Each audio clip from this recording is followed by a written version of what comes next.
Hi everyone, and welcome to this month's Do You Know show. Thanks so much for tuning in. We always do appreciate it. Happy holidays to you and to your family. On this month's Do You Know show, we're going to head over to the Willmar City Auditorium and check out the Veterans Display.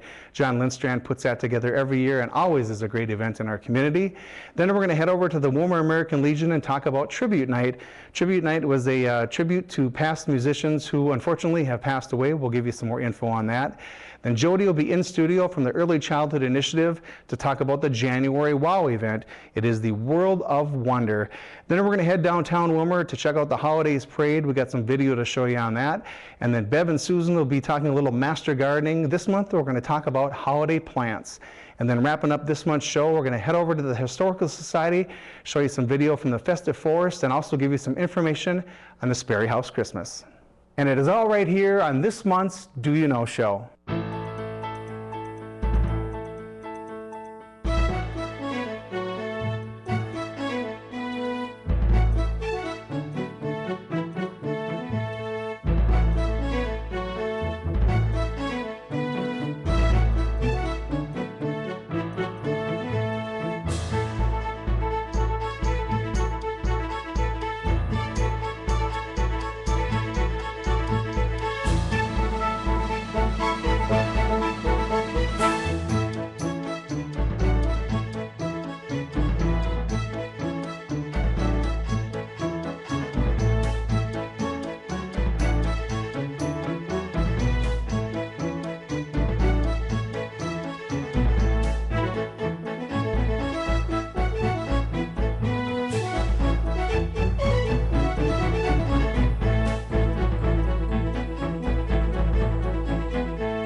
All right, welcome to the Willmar American Legion. It's a great night to be out and about in our community. It is Tribute Night. Lynn is joining us. Tell us everything we need to know about what's going on tonight. Hi, tonight is the night Ron Christensen started a tribute to musicians who have passed away ever since his brother Craig, who's played in local bands, passed away 5 years ago. Every year they've held a party to honor all the past musicians from this general area. And this is an event where really there's no money exchanging hands. It's just to get out and remember people, like you said, that have passed on. And tell us, why you're here involved with it and how long you've been working with it. Well, my husband is in one of the bands. He's in Taz. He's been playing with the Taz band now for a couple years. He's known the guys for over 25 years, and he used to play in different bands where Craig Christensen was involved also, and several of the other guys that they're honoring tonight who have passed away. Tonight they're honoring Bob Drogish, Bob Ullman, and a lot of the past musicians who have passed away they are just honoring, so we will never forget their enjoyment of music and the entertainment industry in this area. That's a good idea, and it's a great tribute. There are a ton of people here. I parked over in what used to be the Big Bear lot. It's really a good tribute to everyone who wants to come out to pay their respects to these people, and it's a great event. That's right. I hope a lot of people show up. We're having a great time tonight. Now, is this something that you do it is every year, but yes. When is it around this same time of the year? Yes, every year in the fall, usually in October, this goes on. Okay, so if you didn't make it next year, or this year, you can certainly check it out next year. And right now, our first band tonight is Custom Made, so let's check it out.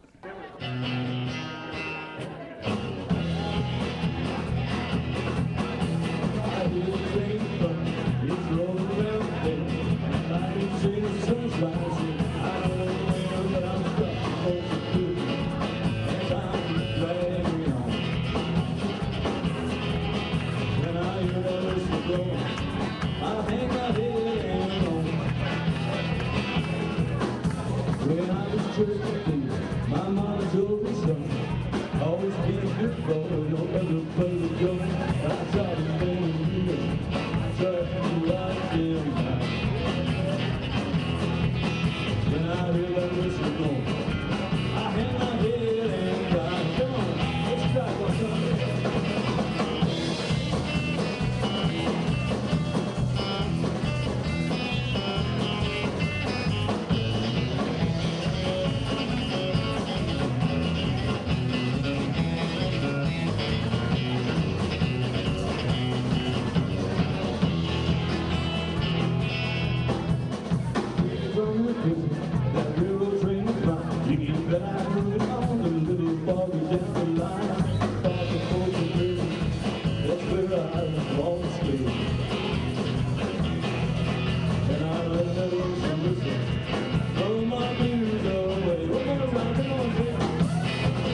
Hi, I'm Jody Wambeck with the Willmar Early Childhood Initiative and Willmar Early Childhood Family Programs. Here today to talk to you about our next World of Wonder event, or WOW event, which will be coming up on Tuesday, January 10th from 6 to 7:30 at the Willmar Public Library. This event, we are going to be focusing on language and literacy skill development. So some of the things that you can do to prepare your kids for this event is practice rhyming. Dig out those old nursery rhymes such as Humpty Dumpty sat on a wall or Jack and Jill went up a hill, and practice those with your kids before the evening of the 10th. We look forward to seeing you Tuesday, January 10th, 6 to 7:30 at the Willmar Public Library. You are watching Do You Know?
Hi, this is Bev Davis and Susan Matson on Do You Know on RAC TV 18, and today we're going to talk about holiday plants. Perfect timing for that.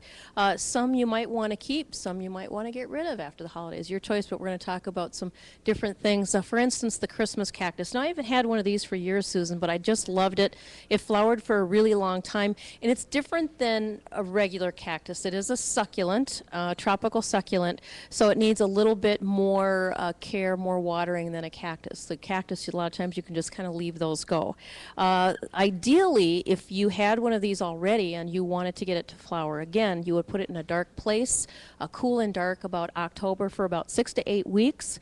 And once you started seeing some new growth on it, that's when you want to pull it out and treat it like a regular house plant. Of course, they're known for their prolific, long flowering season. And of course, you can see we have a couple different colors here. One's a little bit lighter pink and one's more of a magenta. Now, these are really fun too because you can propagate them. If you can see, they have these little bracts on them, these little arms, and you can pinch those off and put them in vermiculite and potting soil, and they will root really easy. You could also use some root tone, I think, too, to help them along a little bit. So that's a little bit about the Christmas cactus. One more thing too is you'd want to definitely keep it out of any drafts or anything like that.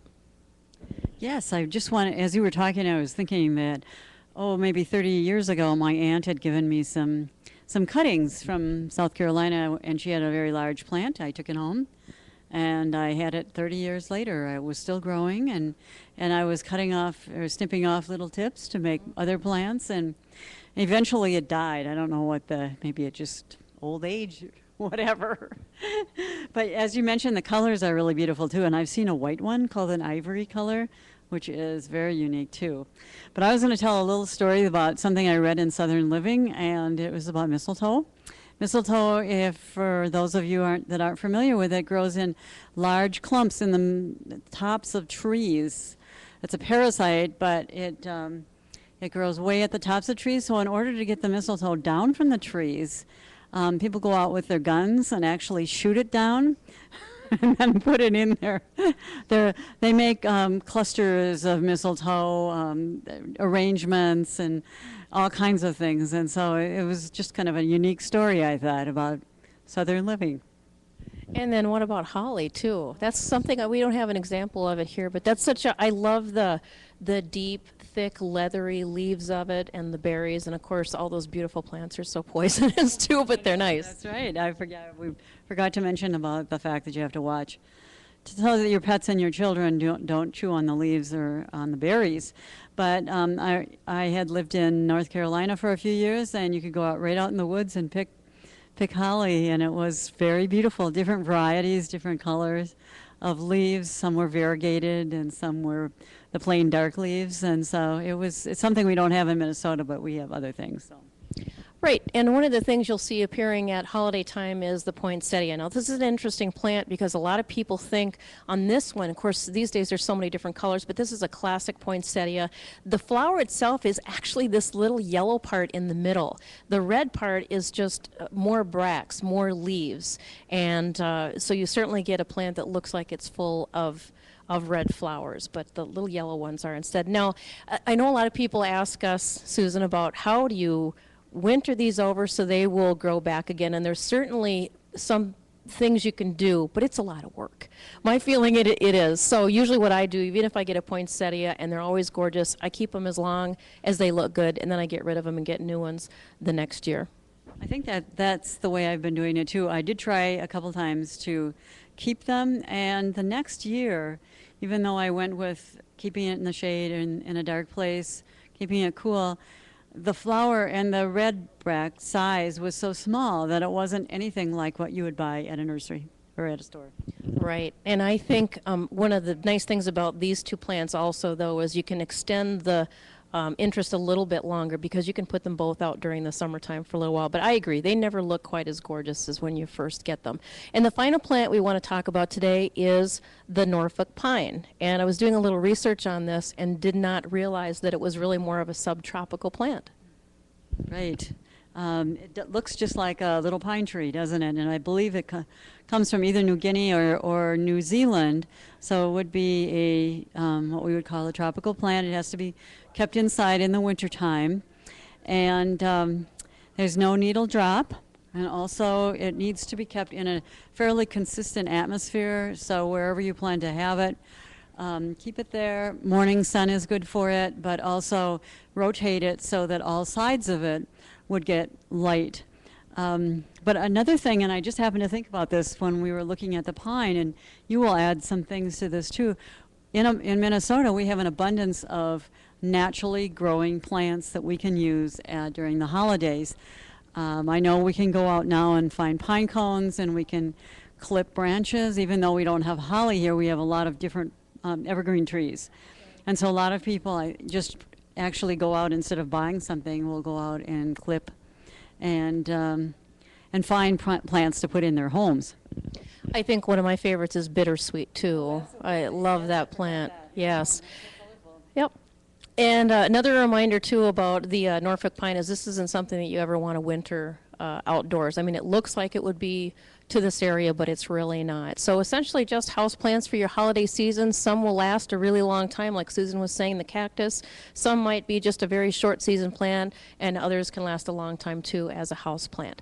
So we thank you for joining us today, and we have the privilege of being inside the new Late Bloomer shop on 1st Street in Willmar, and we're so glad that Karen and Gwen let us be here today. It's beautiful. If you get a chance to stop by, please do. Again, it's Late Bloomers in Willmar, and we hope to be back here again sometime. They've supplied all these beautiful plants that we got to use as examples today. Remember, if you want more information about gardening, check out the University of Minnesota Extension website at umn.edu. www.extension.edu. And for Susan and myself in the Master Gardener program, we wish you very happy holidays.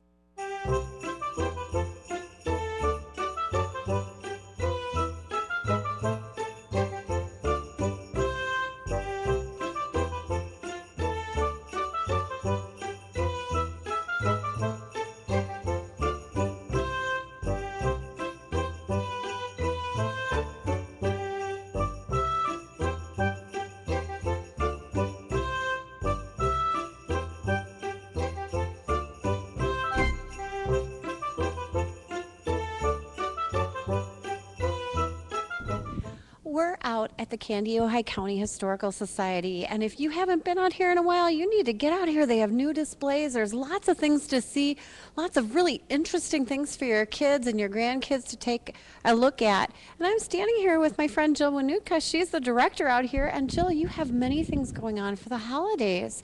So people are looking for things to do with family. They could come out here. Tell them a little bit about the festive trees behind us. Right now we're doing our Festive Forest, which is community organizations come in and set up a tree, and then we have it up all through December and people can come and check them out. And they usually do a theme revolving around what the organization is.